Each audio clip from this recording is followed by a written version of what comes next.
Bonjour à tous, la séance est ouverte.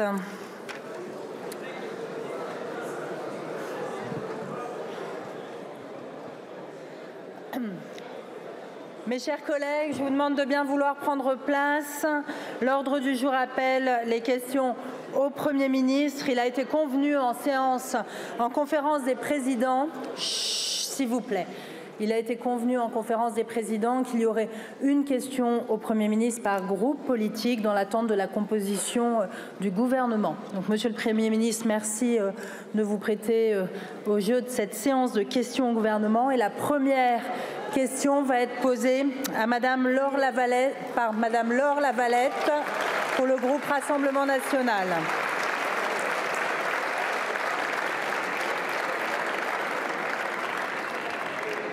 Merci Madame la Présidente. Le groupe RN et sa présidente Marine Le Pen s'associent au deuil national annoncé par le président Macron suite au drame épouvantable que vit le département de Mayotte. Compatriotes mahorais, français au milieu des malheurs du monde, recevez notre sollicitude et toute notre affection. Monsieur le Premier ministre, le 7 juillet dernier, par un jeu de désistement indigne d'une démocratie mature, le président de la République a empêché une alternance pourtant largement réclamée par les Français. Alors qu'il prétendait redonner au pays le choix de son avenir, Emmanuel Macron l'a privé d'une majorité claire au prix de l'instabilité et du chaos que nous subissons aujourd'hui.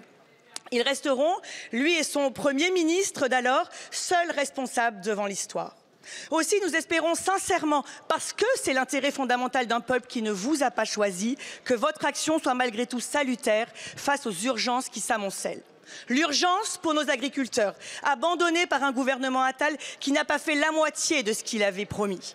Nous vous proposons, Monsieur le Premier ministre, d'organiser l'examen et le vote d'une loi d'urgence agricole d'ici au 31 décembre et de stopper la folie du traité avec le Mercosur en gelant notre contribution financière à l'Union européenne.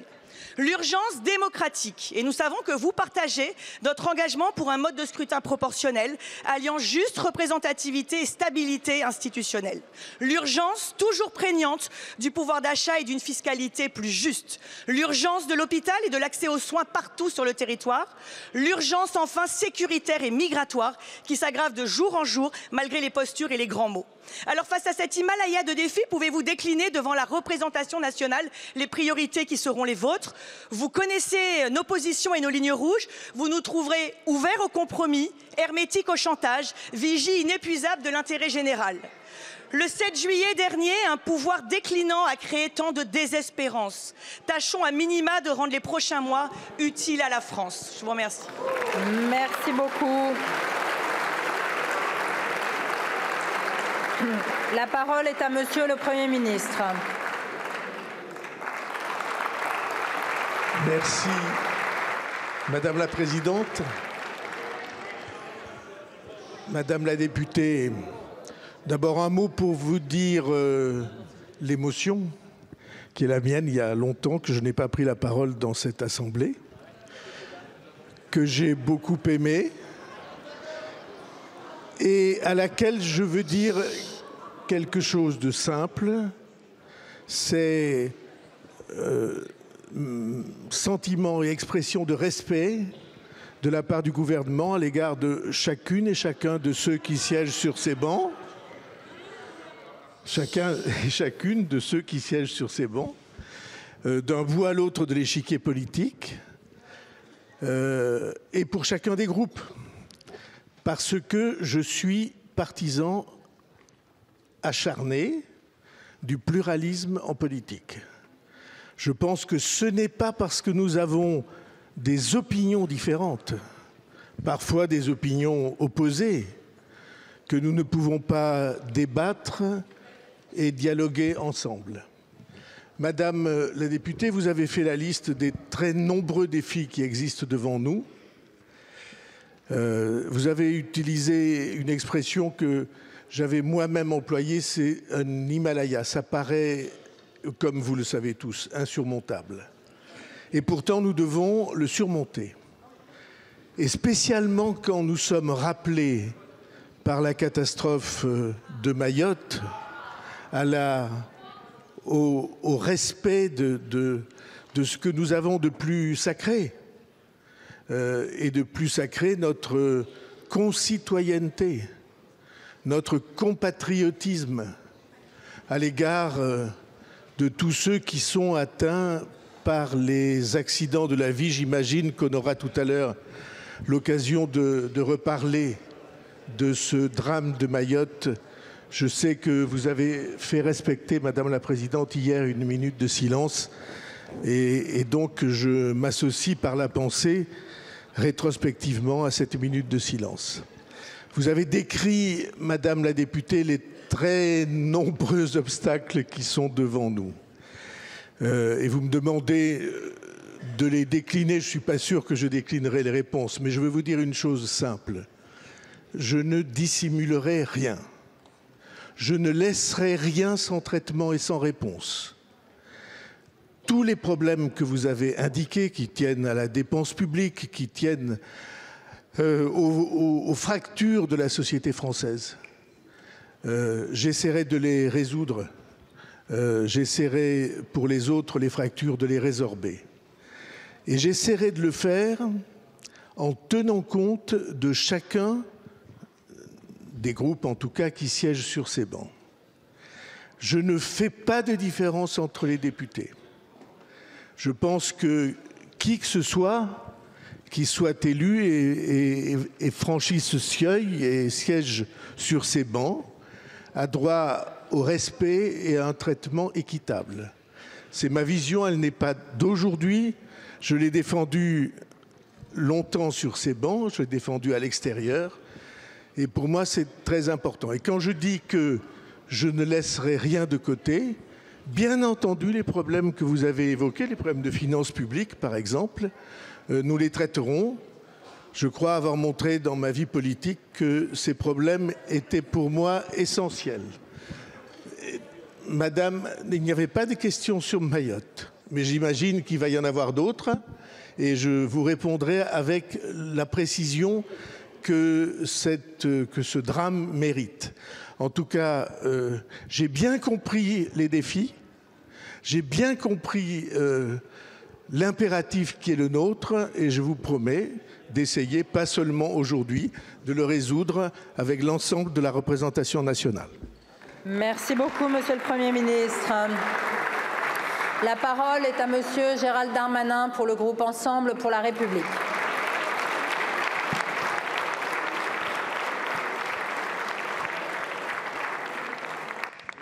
Merci Madame la Présidente. Monsieur le Premier ministre, le magnifique archipel qu'est Mayotte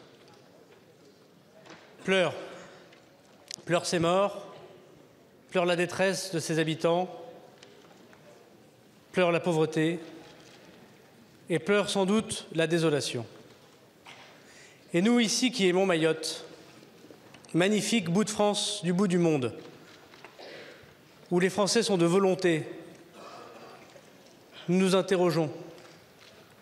Nous nous interrogeons sur la capacité qu'a notre pays à aider une population manifestement pleine de souffrances et de difficultés. Nous saluons votre engagement, Monsieur le Premier ministre, dès votre nomination et celle du Président de la République, pour au plus vite répondre aux urgences. Et ma première question est celle des urgences. Comment éviter les pillages?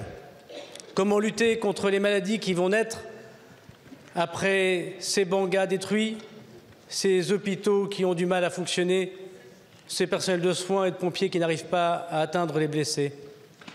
Comment mettre l'eau, l'électricité et la sécurité pour chacun de ses habitants?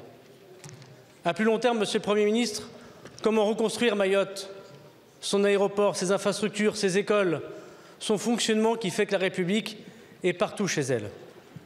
Et puis, Monsieur le Premier ministre, il y a très longtemps, les Mahorais ont choisi d'être français. Il y a plus de 40 ans, les Mahorais ont redit par 2 référendums leur volonté d'être français. Aujourd'hui, je sais que par votre voix et celle de votre gouvernement, vous démontrerez qu'ils ont eu raison, car Mayotte, non seulement c'est la France, mais c'est aujourd'hui le plus beau coin de France qui existe. Merci beaucoup, Monsieur le député. La parole est à Monsieur le Premier ministre.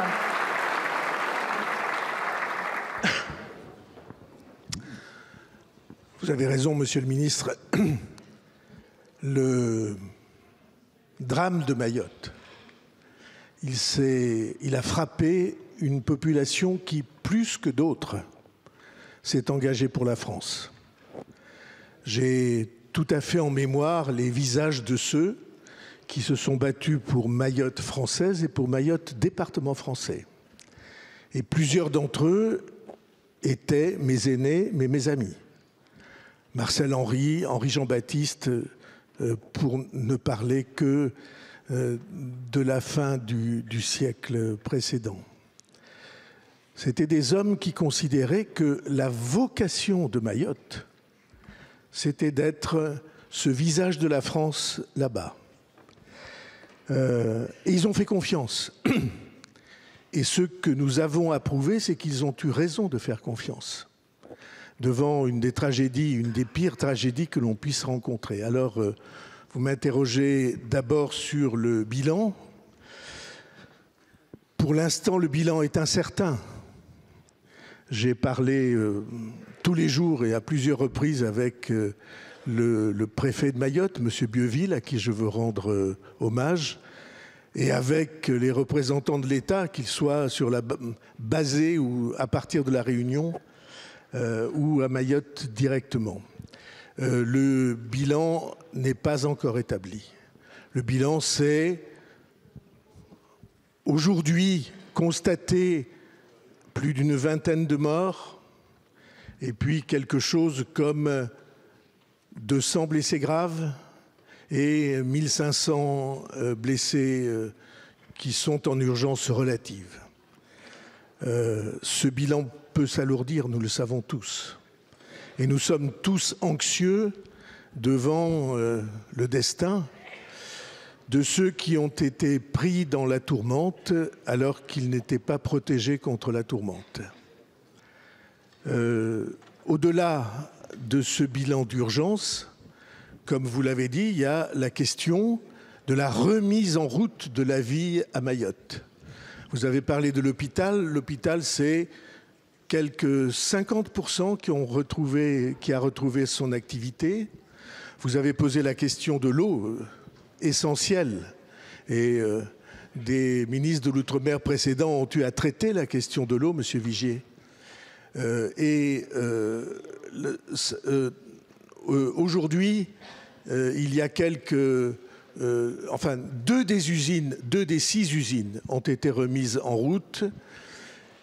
La question des usines n'étant pas celle des mécanismes de traitement de l'eau, la question des usines essentielles, c'est l'électricité, l'alimentation électrique de ces usines, qui permet à ces usines de traitement d'être remises en route.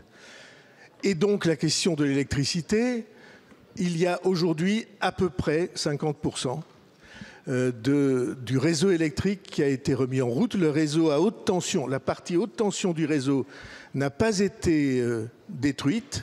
Elle est en état et elle fonctionne. C'est la basse tension qui, selon l'endroit où l'on se trouve, a été plus endommagée.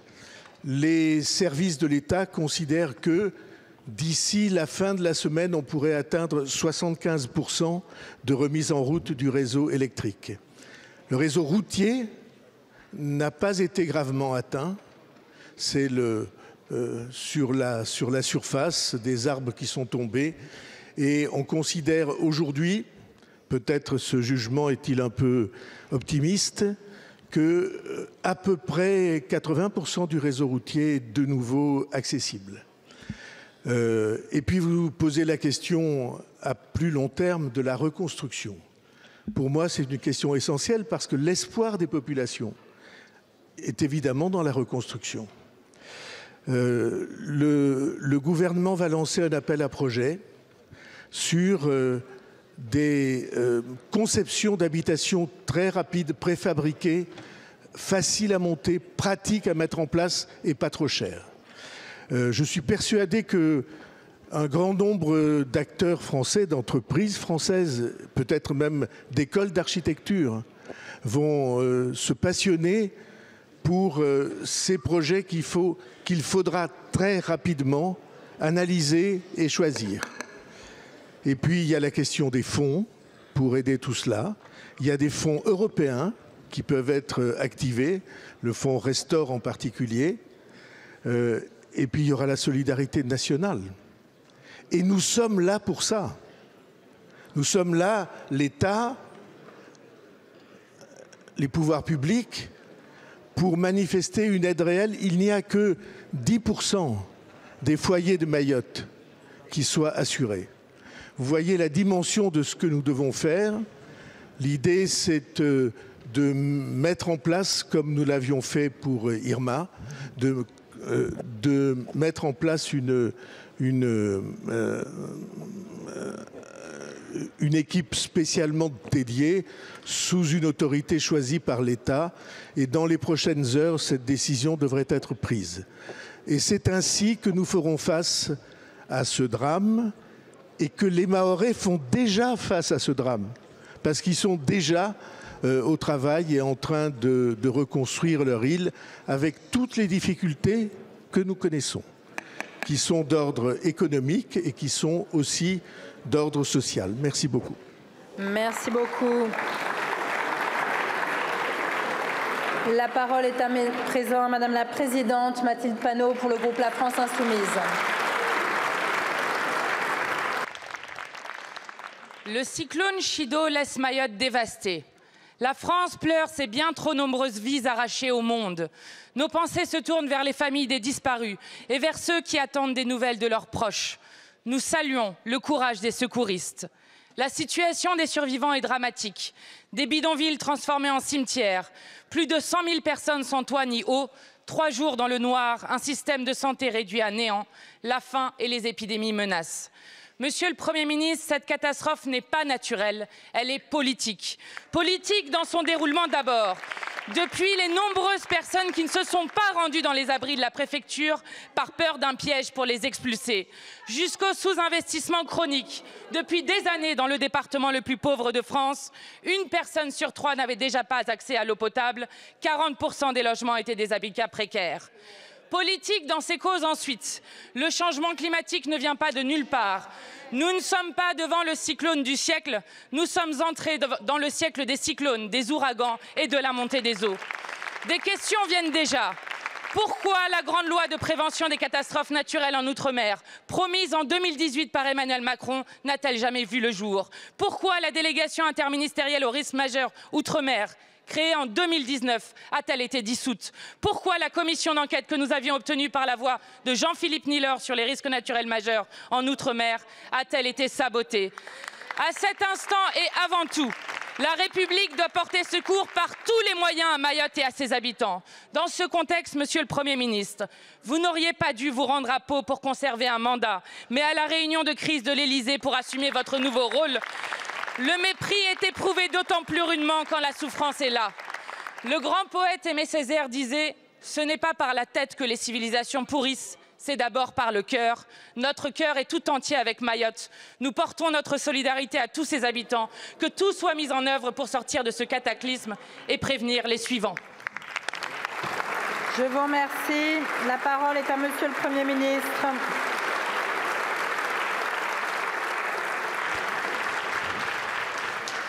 Madame Panot, Madame la Présidente, d'abord, vos mots sont justes sur la situation des Mahorais. Il est vrai que c'est le département le plus pauvre de France et non sans raison. Parce que son développement, le développement de ce département qui est le dernier à avoir rejoint la France, le développement de ce département a commencé plus tard que les autres et les conditions socio-économiques, y compris les conditions socio-économiques de cette région du monde, ne sont pas favorables. Donc je me joins au regret d'une certaine manière que vous avez exprimé, qu'il n'y ait pas eu plus tôt, beaucoup plus tôt, de prise en compte dans les 30 ans ou 40 ans précédents et d'adoption d'un modèle de développement. Après, vous avez eu une petite phrase polémique à laquelle je voudrais répondre. Et c'est extrêmement simple. J'étais à la réunion de crise avec le président de la République. J'y ai participé de la première à la dernière minute. Simplement, j'y ai participé par visio, comme le ministre de l'Intérieur y a participé par visio depuis l'île de la Réunion. Parce que je suis obligé de vous dire que Pau, c'est en France. Si j'étais allé présider, si j'étais allé au conseil municipal, il y avait hier soir à peu près dans toutes les communes de France des conseils municipaux pour voter le budget. Si j'avais été dans une mairie du 7e arrondissement, ou la mairie de Neuilly, vous auriez considéré, madame, que c'était très bien. Permettez-moi, excusez-moi, permettez-moi de vous dire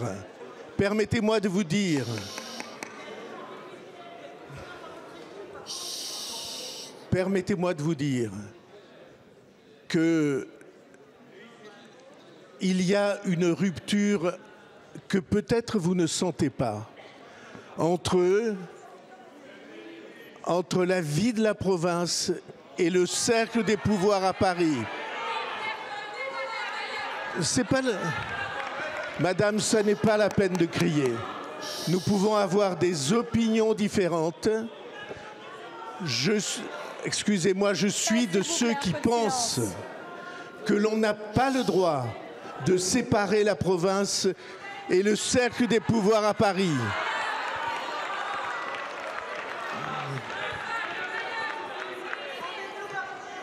Vous pouvez vous égosiller. À Mayotte, il y avait le ministre de l'Intérieur. C'est le président de la République qui dirigeait la réunion de crise et j'y participais. Et donc, j'ai présidé le conseil municipal de ma ville de 19h à 23h. Je considère que, ce faisant, j'étais aussi à ma place de citoyen. Et j'ai l'intention de défendre cette idée que la citoyenneté ne se divise pas entre être à Paris et occuper ses responsabilités de citoyen sur le terrain. Ça va être un très grand sujet pour notre avenir. Merci beaucoup. Je vous remercie. La parole est à Monsieur le Président Boris Vallaud pour le groupe socialiste. Madame la Présidente, Monsieur le Premier ministre, nos premières pensées vont à nos compatriotes de Mayotte, aux victimes et à leurs familles, ainsi qu'aux services de secours, et nous leur disons notre solidarité. Je le dis sans esprit de polémique, mais avec gravité, votre place n'était pas à Pau. L'urgence n'était pas au retour du cumul des mandats, mais aux inquiétudes des Françaises et des Français, et d'abord des Mahorais. Votre devoir, votre seul devoir est d'y répondre sans attendre, et le temps presse. C'est notre seul devoir d'opposition et d'y veiller, de nous battre pour répondre aux attentes des Français dans la fidélité à ce que nous avons défendu devant eux et d'être utiles à leur vie. Notre devoir dans l'intérêt du pays est de chercher un chemin de stabilité et de progrès, d'être des parlementaires adultes, à la recherche de majorités texte par texte, fidèles à l'élan de Front républicain. Je vous adresse à cet instant une forme d'avertissement républicain solennel. Nous voulons un bon budget au pays, et vous? Nous voulons parler des retraites, et vous? Nous voulons avancer sur la question de la vie chère outre-mer, de l'hôpital public, de l'agriculture, de l'école, du narcotrafic, des salaires, et vous? Nous avions revendiqué un Premier ministre de gauche ouvert au compromis. Vous n'êtes pas de gauche. Mais serez-vous ouvert au compromis? Disposé à autre chose qu'à la défense, quoi qu'il en coûte, du bilan d'Emmanuel Macron? Monsieur le Premier ministre, nous avions revendiqué le respect strict du Front républicain. Serez-vous bien un Premier ministre affranchi du Rassemblement national et de ses idées nauséabondes? Monsieur le Premier ministre, comment entendez-vous obtenir la stabilité dans la justice, avancer dans le sens des Français, sortir de la crise et échapper peut-être à une nouvelle censure? Quelle est votre méthode? Quel est votre calendrier? Quand allons-nous enfin nous mettre au travail, vous mettre au travail? Nous y sommes prêts, dès aujourd'hui. Et vous? Merci, Monsieur le Président Vallaud. Monsieur le Premier ministre, vous avez la parole.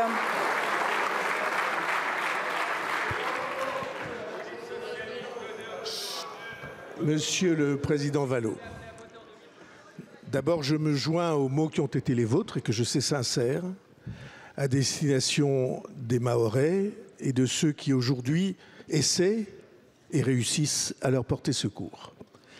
Et cette tonalité qui est unanime dans nos bancs est à mon sens très importante pour ceux qui nous écoutent. Après, vous dites où êtes-vous dans la crise que le pays traverse? Et je l'ai dit, je le répète, aucun des sujets que vous avez traités ne sera mis de côté, aucun ne sera exclu de l'action du gouvernement. Et j'espère, je souhaite, comme vous l'avez fait verbalement, que nous participerons tous à la mise au point des réponses. Ma méthode, c'est celle-là. Et je répète que tous les... c'est pas clair, c'est assez clair. Est-ce que je fais aujourd'hui le discours de... Est-ce que je fais aujourd'hui le discours de politique générale? Non. J'ai l'intention de proposer au président de la République de former le gouvernement, ce que j'espère nous ferons dans les jours qui viennent. Peut-être je sais, pas seulement j'espère. Nous ferons dans les jours qui viennent. Et à ce moment-là, il y aura naturellement le débat à l'Assemblée et le discours de politique générale. Et donc, soyez pas véhémente, madame, dans votre... voilà, nous allons faire ça. Nous allons faire ça et il y aura réponse à toutes les questions que vous avez posées. Je répète que la réponse sur la question des dépenses publiques, nous devons la trouver ensemble. Je ne laisserai pas la situation budgétaire sans réponse. Mais permettez-moi de vous dire que s'il n'y a pas eu de réponse, c'est parce qu'il y a eu censure. Et ce n'est pas nous qui avons censuré.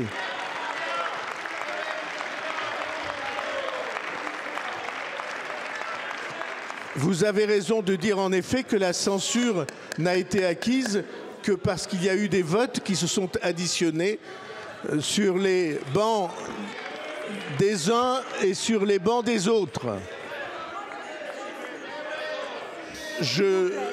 Et donc la situation dans laquelle nous sommes,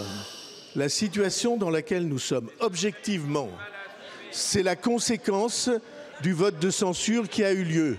On a des raisons de le conduire, mais c'est la conséquence. Et nous allons réparer cette situation. Et j'espère que nous le ferons en trouvant des chemins d'entente entre le gouvernement et les différentes sensibilités qui formeront le gouvernement et les élus responsables sur vos bancs. Cette certitude, je la garantis devant vous. Est-ce qu'on sera d'accord sur tout? Non, sûrement pas. Je ne vois pas sur quelle décision l'ensemble des bancs de l'Assemblée nationale pourrait être du même avis. Mais je suis certain, Monsieur le Président Vallot, peut-être est-ce de l'optimisme irréaliste. Je suis certain que le chemin existe pour que les uns fassent un pas et les autres un autre. On ait au moins la certitude qu'on s'approche un peu plus du consensus qu'il faudrait. Voilà. N'entrez pas en colère les uns sur les autres. De toute façon, il faut que vous sachiez que les Français ne vous entendent pas pour des raisons qui tiennent au micro. Je serai à ce rendez-vous, Monsieur le Président Vallot. Merci beaucoup, Monsieur le Premier ministre. La parole est à présent à Monsieur Vincent Jeanbrun pour le groupe Droite républicaine. Merci Madame la Présidente. Je veux d'abord dire solennellement au nom du groupe et du président Laurent Wauquiez toute notre solidarité avec Mayotte et ses habitants. Nous sommes de tout cœur avec nos compatriotes. Ma question s'adresse à Monsieur le Premier ministre. Je me rappelle de ces mots. Nous ne pouvons pas continuer.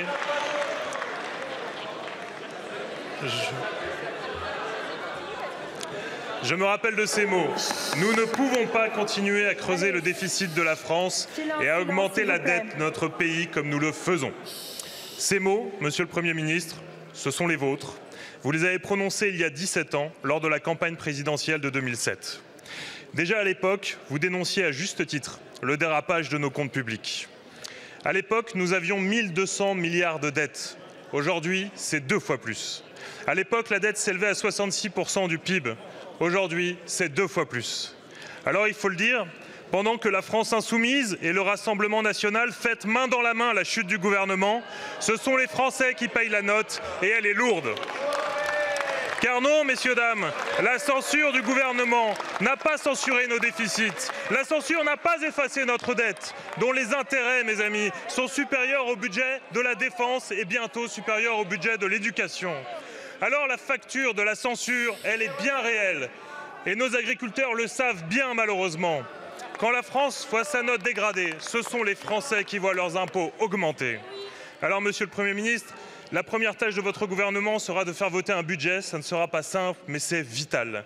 Avec le groupe La Droite Républicaine, autour de Laurent Wauquiez, nous sommes convaincus que dans un pays qui détient le record des prélèvements obligatoires et celui des dépenses publiques, notre priorité doit être de faire des économies. Tous les gouvernements en parlent depuis 15 ans, aucun n'a eu le courage de le faire. Il est temps. Ayons cette audace d'assumer que l'on peut faire mieux avec moins. Avec mon groupe, nous avons fait des propositions en ce sens. Entendez-nous, réduisons le train de vie de l'État, débureaucratisons, revalorisons le temps de travail. Bref. Merci. La parole est à présent à Monsieur le Premier ministre.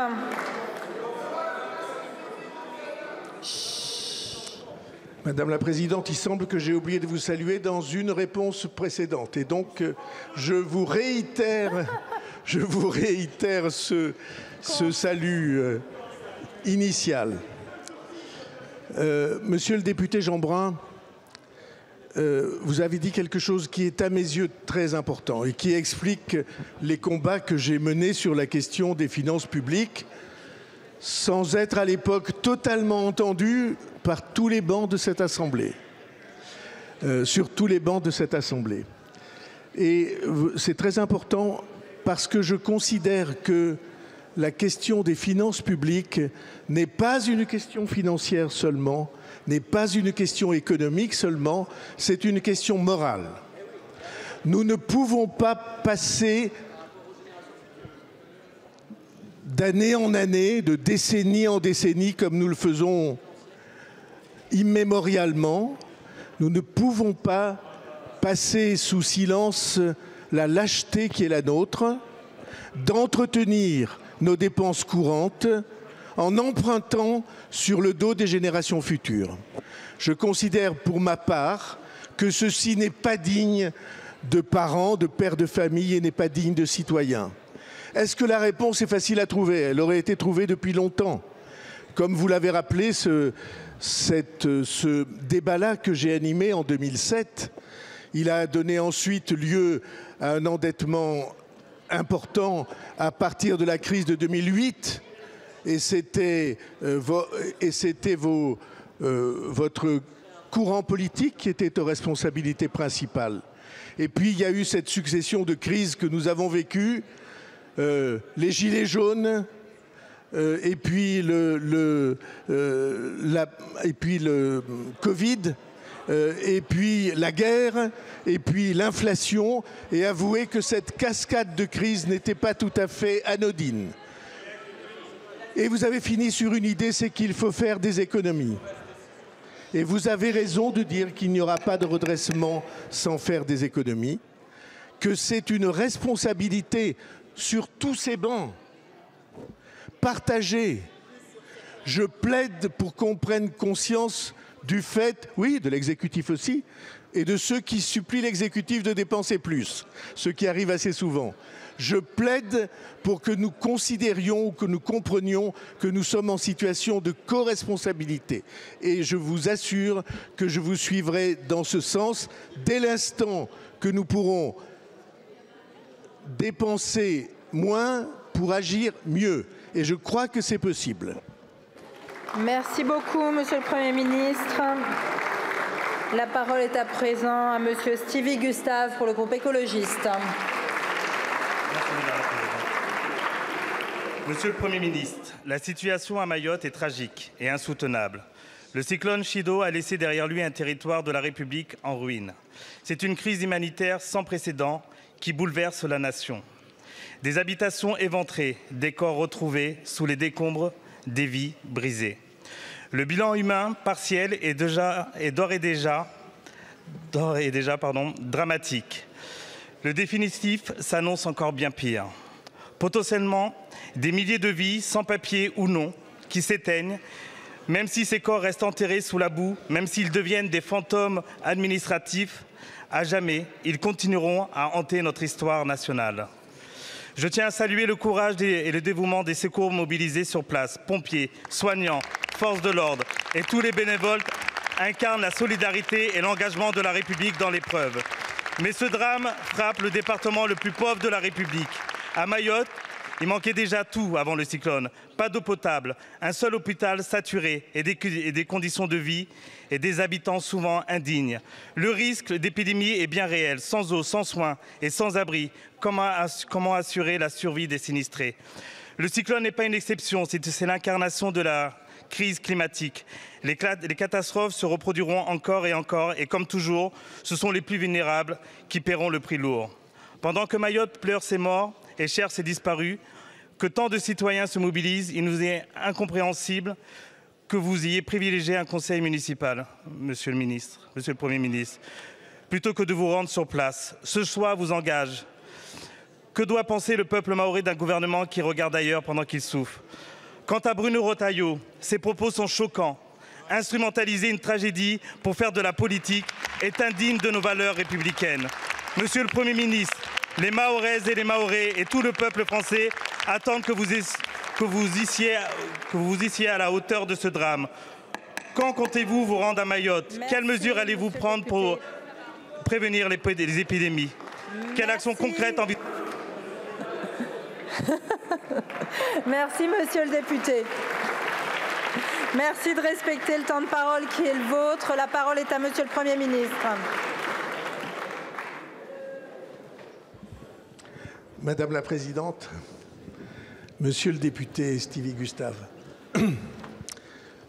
je répète que, comme l'expression de tous les groupes, vos mots sur les Mahorais, sensibles et justes, méritent d'être soutenus et partagés. Vous dites que le gouvernement n'était pas à Mayotte, ce n'est pas exact. Il y avait deux ministres, le ministre de l'Intérieur et le ministre de l'Outre-mer, qui étaient hier à Mayotte, et le président de la République a annoncé qu'il irait à Mayotte. Il n'est pas d'usage que le Premier ministre et le président de la République quittent en même temps le territoire national. Surtout que, disons-le humblement, j'ai la responsabilité de proposer au président de la République un nouveau gouvernement, et je le ferai dans les délais les plus rapides, comme nous en sommes d'accord avec le président de la République. Ce que vous avez effleuré comme situation ne doit pas être éludé. Il y a à Mayotte, en plus du drame que nous vivons, une déstabilisation qui dure depuis des années et qui tient à ce que des afflux de population sont vécus par la population mahoraise, pourtant avec des origines proches ou semblables, avec religion proche ou semblable, avec langue proche ou semblable. Il y a des afflux de population qui sont très mal vécus. Est-ce que nous avons su le réguler? Non. On peut le rappeler sans polémique. On n'est pas obligé de s'entre-accuser. C'est une situation sociale, appelons-la par son nom, qui est une situation critique. À cela aussi, nous devrons apporter des réponses.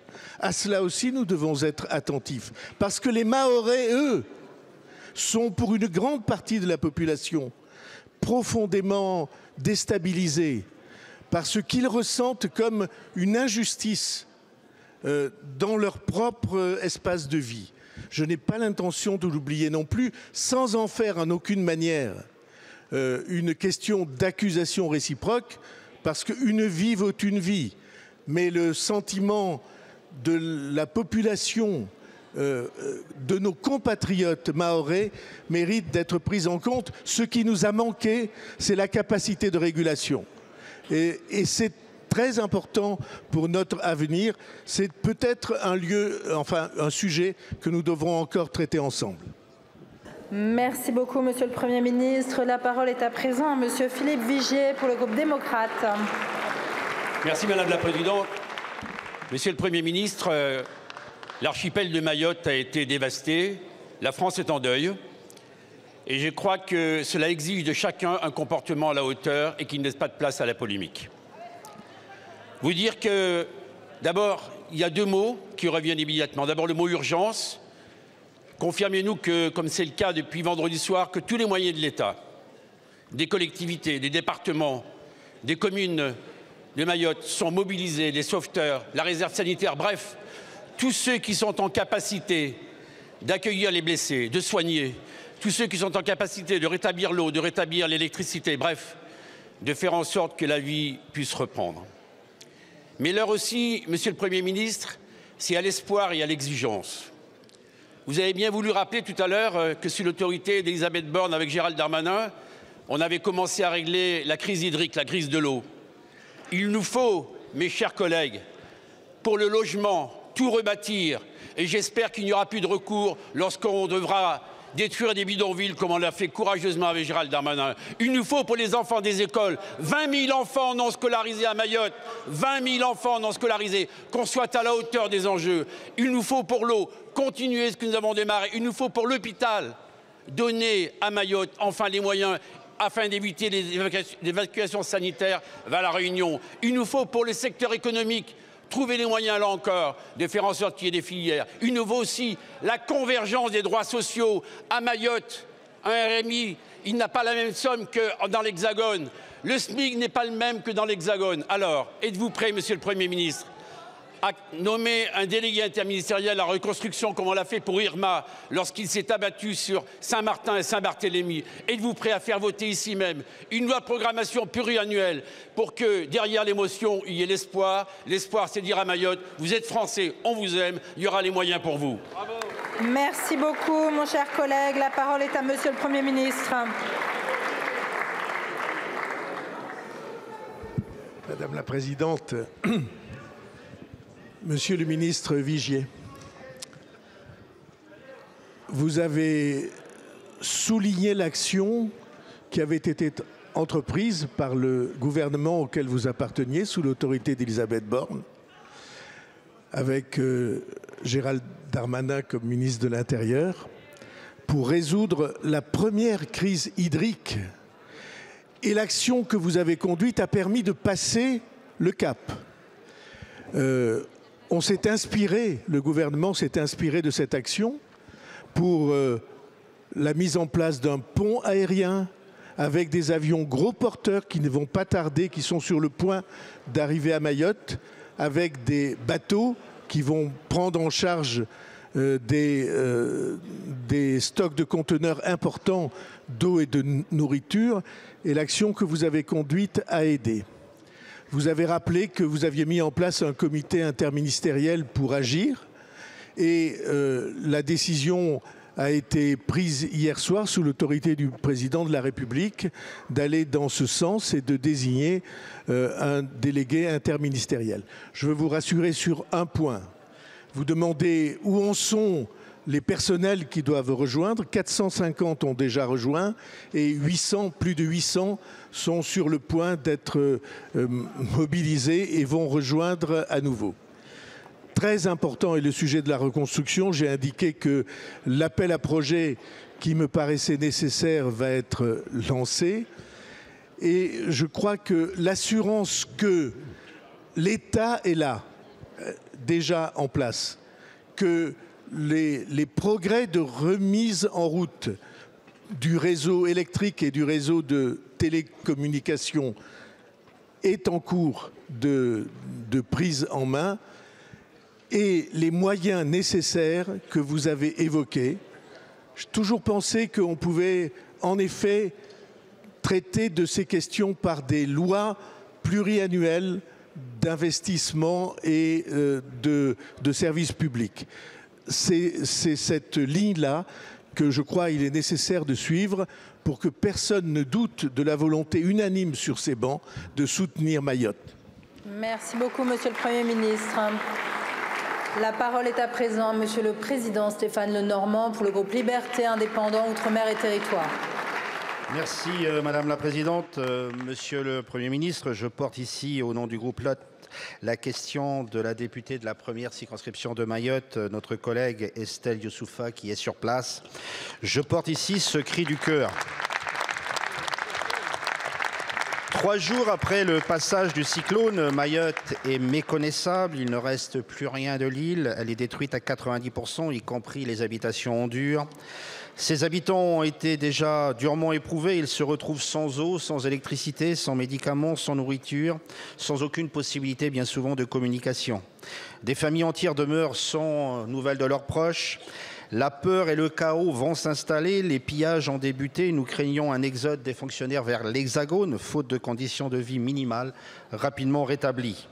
Mayotte est aujourd'hui défigurée, dévastée, anéantie, Monsieur le Premier ministre. Mayotte crie au secours, Mayotte est en détresse. Les rares structures publiques sont détruites, les bidonvilles rasés, les défunts sont enterrés à la hâte. Pourtant, hier, alors que se tenait une réunion de crise cruciale pour Mayotte, vous avez préféré présider le conseil municipal de Pau. Un choix qui peut évoquer l'indifférence et le mépris pour une population en danger.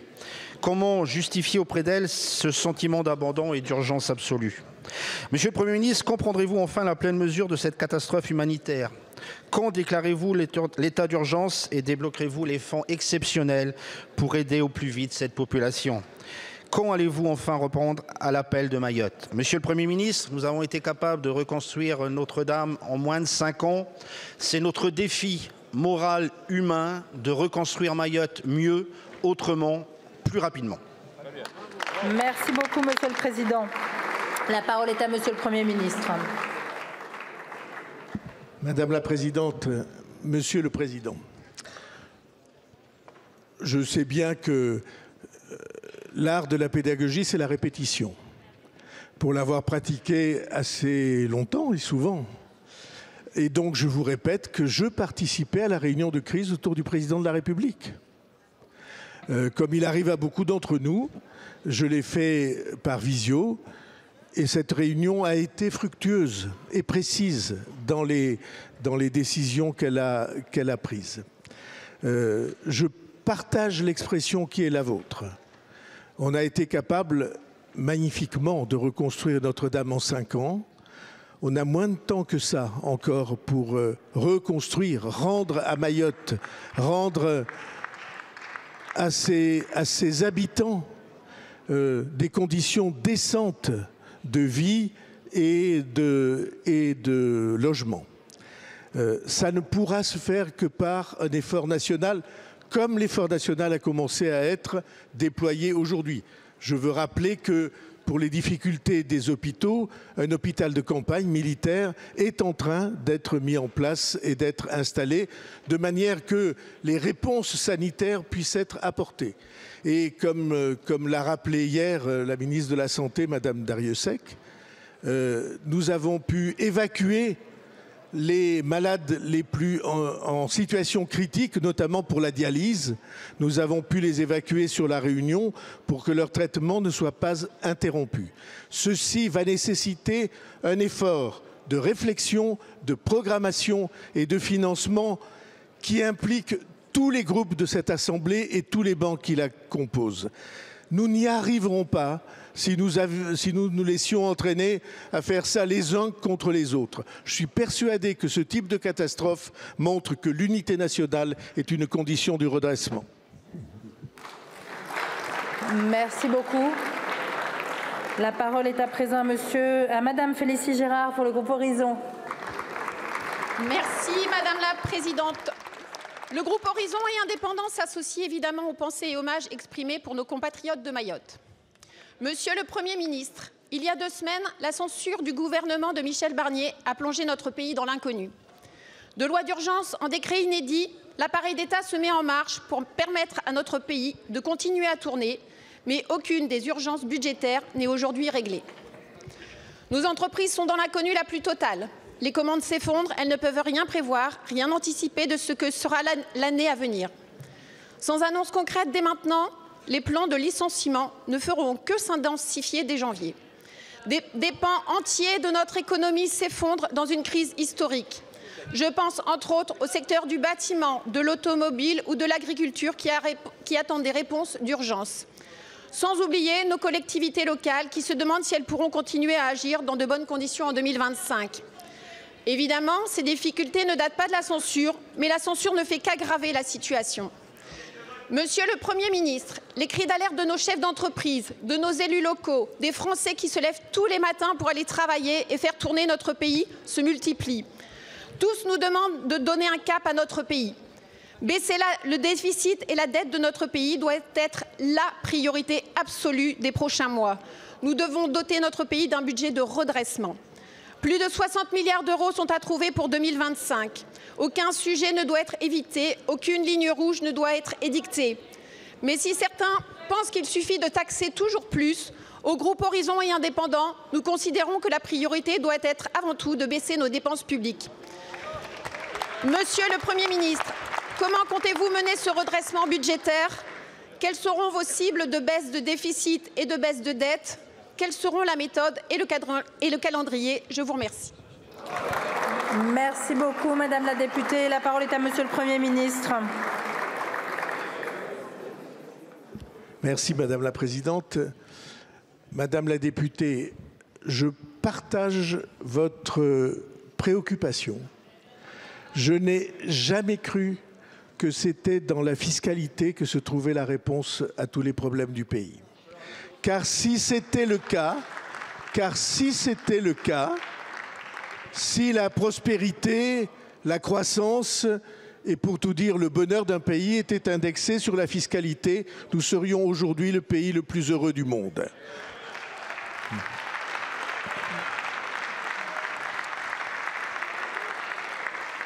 Je crois à la nécessité de l'assainissement, mais je crois qu'elle ne peut être que progressive et que nous entrons dans une phase qui doit nous permettre, étape par étape, de revenir à un équilibre plus sain. J'avais défendu souvent, notamment sur la question du financement des retraites, l'ignorance dans laquelle nos compatriotes étaient tenus parce qu'on leur annonçait que ce financement des retraites était équilibré et même, j'ai adoré le et même, légèrement excédentaire. Et donc, je n'ai jamais cru cela. Je pense aussi que, naturellement, le souci de justice doit être pris en compte. La fiscalité ne s'accommode pas d'un sentiment d'injustice. C'est tout cela que nous allons avoir à traiter. Je ne crois pas que ce soit uniquement par des impôts supplémentaires. Je pense nécessaire qu'on envisage des économies, mais je sais que cet équilibre-là est nécessaire à la société française. Merci beaucoup, Monsieur le Premier ministre. La parole est à présent à Madame Méréana Red-Arbelot pour le groupe GDR. Monsieur le Premier ministre, une dévastation totale, un silence assourdissant. À Mayotte, une catastrophe naturelle se transforme en tragédie humanitaire. La violence du cyclone Chido, mais aussi la grande pauvreté de la population et l'extrême précarité de l'habitat font craindre à de très lourdes pertes en vie humaine. Mayotte est meurtrie, la France est en deuil. Une course contre la montre a commencé, contre la soif, contre la faim, contre le choléra et toutes les menaces épidémiques, contre les traumas et tous les dangers post-cycloniques. Porter secours à l'ensemble de la population sinistrée est une priorité nationale. Elle devrait être votre priorité prioritaire, Monsieur le Premier ministre. Dans un des plus grands déserts médicaux français, l'hôpital de Mayotte et son personnel dévoué ne peuvent faire face. Le CHU de la Réunion réceptionne les évacués sanitaires. Des équipes médicales sont arrivées sur place. Mais en quelques heures, tout, absolument tout, est devenu extrêmement critique à Mayotte, particulièrement l'accès à des lieux d'accueil, à l'eau potable, aux soins et aux réseaux de télécommunications. C'est pourquoi il faut mobiliser tous les secours au niveau international. La France a-t-elle sollicité l'OMS, les grandes ONG? A-t-elle prévu d'augmenter les moyens de la plateforme internationale de la Croix-Rouge de l'océan Indien? A-t-on fait appel aux navires de secours des pays voisins? Toutes les solidarités à l'œuvre et à venir doivent se conjuguer dès à présent avec l'engagement entier de l'État pour que soit enfin lancée une véritable politique de développement en lien avec les Comores et tout leur environnement régional. Monsieur le Premier ministre, la tragédie de Mayotte en appelle à la responsabilité de l'État pour venir en secours à tous, avec la plus grande détermination, sans aucune distinction. Chaque vie compte. Merci beaucoup, Madame la députée. La parole est à Monsieur le Premier ministre. Madame la Présidente, vous avez abordé dans votre question la question sanitaire. Il se trouve qu'en effet, la crainte des épidémies est liée à la situation que nous connaissons aujourd'hui. Vous voyez bien les composantes que vous avez très bien indiquées de la situation, avec des victimes, avec des systèmes d'assainissement de l'eau en difficulté, et tout cela compose un paysage, ou en tout cas multiplie les risques. C'est pourquoi nous avons demandé que se constituent des stocks de vaccins qui sont en train d'être mis en place pour une conservation optimale à La Réunion et immédiatement projetable à Mayotte. Le sentiment de gravité et de responsabilité que vous avez exprimé, je veux le saluer. C'est le nôtre et je suis sûr que les Mahorais le partagent. Merci. Merci beaucoup, Monsieur le Premier ministre. Madame la députée. Alors, la solidarité nationale, c'est bien. La coopération internationale, dans ce contexte, c'est mieux. Merci beaucoup. La parole est à Madame Hanan Mansouri pour le groupe UDR. Merci Madame la Présidente. Le groupe UDR s'associe au deuil national et transmet tout son soutien fraternel aux habitants et au secours à Mayotte. Monsieur le Premier ministre, tout d'abord, le groupe UDR vous souhaite la bienvenue dans vos nouvelles fonctions ici à l'Assemblée nationale. Fidèle à notre esprit de responsabilité, vous le savez, nous refusons toute censure a priori, contrairement à la gauche. Toutefois, le cadre de notre Constitution, hérité du général de Gaulle, nous garantit des moyens d'action pour défendre les intérêts du peuple et c'est ce que nous ferons. Nous avons donc 3 questions majeures qui sont aussi nos lignes rouges. Premièrement, allez-vous rompre avec la logique budgétaire socialiste du précédent gouvernement qui prévoyait de racketter les Français avec 40 milliards d'euros d'impôts? Ensuite, nous sommes convaincus que les économies doivent se faire dans les dépenses de l'État et non dans les poches des Français. Il y a plus de 20 ans, avant même que je ne naisse, Monsieur le Premier ministre, vous parliez déjà du fardeau de la dette. Alors, le visionnaire que vous êtes osera-t-il desserrer l'étau qui étouffe notre économie et hypothèque l'avenir des générations futures et de la mienne ? Enfin, la question de l'immigration de masse ne peut plus être mise sous le tapis comme le voudrait la gauche. Au moins pour Claire Géronimi, victime d'une agression par un OQTF qui a su trouver la force de témoigner de l'horreur qu'elle a endurée, mais aussi pour Lola, Thomas, Philippine, Nicolas et tous nos compatriotes que la France n'a pas su protéger, tués par notre laxisme d'État. Alors, Monsieur le Premier ministre, allez-vous répondre à cet appel des Français qui veulent que vous les protégiez ? Allez-vous, oui ou non, céder au chantage de la gauche en renonçant à cette loi immigration? En attendant, sachez que les Français sont lassés des demi-mesures. Ils attendent des réponses claires et des actions décisives pour l'avenir de notre pays. Je vous remercie. Merci beaucoup, Madame la députée. La parole est à Monsieur le Premier ministre. Madame la Présidente, merci Madame la députée de votre mot de bienvenue. Il est sympathique et pour moi chaleureux. Vous demandez... Alors, je dois dire ensuite que l'accusation de socialisme pour le gouvernement qui m'a précédé n'était pas tout à fait arrivée jusqu'à ma conscience. Mais...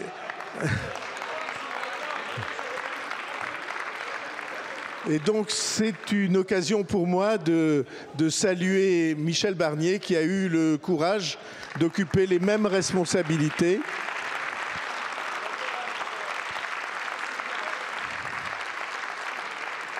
Et je vous promets que je ne le taxerai pas de socialisme pour ne faire de peine ni sur les uns ni sur les autres de ces bancs. Est-ce que la question de l'immigration préoccupe nos concitoyens? Oui. Est-ce que nous pouvons la traiter sur des données objectives en essayant de trouver une ligne de conduite? Je crois que oui. Et donc, je serai naturellement heureux à cette tribune dans quelques jours, quand le gouvernement sera formé, de défendre un point de vue. Est-ce que ce point de vue fera l'unanimité absolue? Je n'en suis pas sûr. Mais je crois qu'il sera de bonne foi et qu'il pourra être analysé comme tel. Et nous avons besoin de cette bonne foi en même temps que de la mobilisation de tous, comme c'est le cas pour Mayotte que nous avons longuement traité aujourd'hui, ce qui me permet de ne pas oublier de saluer Thani Mohamed Sohili, membre du gouvernement et élu de Mayotte que nous n'avons pas nommé et qui mérite peut-être nos encouragements et nos applaudissements. Merci à tous. Merci beaucoup, Monsieur le Premier ministre. La séance des questions au gouvernement est terminée. La séance est levée. Merci à tous.